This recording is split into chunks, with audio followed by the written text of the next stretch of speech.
গোপাল ভাঁড় নামটা শুনলেই কি তোমার চোখের সামনে একটা হাসির পাত্র ভেসে ওঠে? কিন্তু যদি আমি বলি গোপাল ভাঁড় ছিলেন রাজ দরবারের সবচেয়ে ভয়ঙ্কর বুদ্ধিমান মানুষ, আজ আমি এমন একটা অজানা রহস্য বলবো যেগুলো জানলে তুমি আর কখনো গোপাল ভাঁড়কে শুধু ভাঁড় বলে ডাকতে পারবে না। শেষ রহস্যটা 95% মানুষ জানেই না।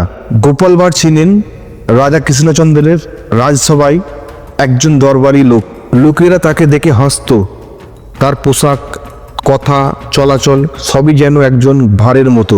কিন্তু রাজা কৃষ্ণচন্দ্র জানতেন এই মানুষটা সাধারণ মানুষ নয়, কারণ যেখানে বড় বড় পণ্ডিত থেমে যেত সেখানে গোপাল ভাঁড় একটা কথাই সমস্যার সমাধান করে দিত। রহস্য নম্বর 1, রাজ দরবারে পণ্ডিতরা গোপাল ভাঁড়কে ভয় পেত। হ্যাঁ, ভয় পেতেন, কারণ গোপাল ভাঁড় কখনো সরাসরি তর্ক করতো না। সে হাসতে হাসতে এমন প্রশ্ন করত যার উত্তর দিতে গিয়ে পণ্ডিতদের আসল জ্ঞান ধরা পড়ে যেত। সে কাউকে হারাতো না, সে সবাইকে নিজেদেরই কাছে হারিয়ে দিত। রহস্য নম্বর 2, গোপাল ভাঁড় রাজাকে শিক্ষা দিত, কিন্তু কোনোদিন উপদেশ দিয়ে নয়। একবার রাজা খুব অহংকারী হয়ে উঠেছিলেন। সবাই চুপ, কেউ কিছু বলার সাহস পায় না। তখন গোপাল ভাঁড় একটা হাসির গল্প বলল। গল্পের শেষে রাজা বুঝলেন ক্ষমতা থাকলেই বুদ্ধি হয় না। সেই দিন থেকেই রাজা বদলে যান। রহস্য নম্বর 3, এখন আসছে সবচেয়ে অজানা রহস্য। গোপাল ভাঁড়কে ইচ্ছা করেই ভাঁড় বানানো হয়েছিল, কারণ সে যদি নিজের বুদ্ধিমান প্রমাণ করত তাহলে তার জীবন বিপদের মধ্যে পড়ে যেত। ভাঁড়ের মুখোশ ছিল তার চাল।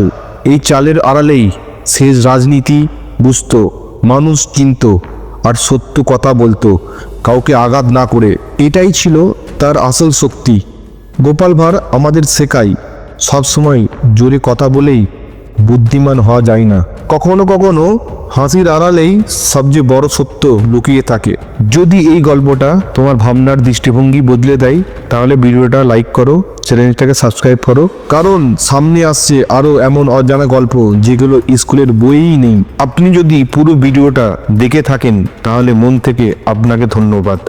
আপনার সময়টা আমার সবচেয়ে বড় পাওয়া। আবার দেখা হবে পরের গল্পে।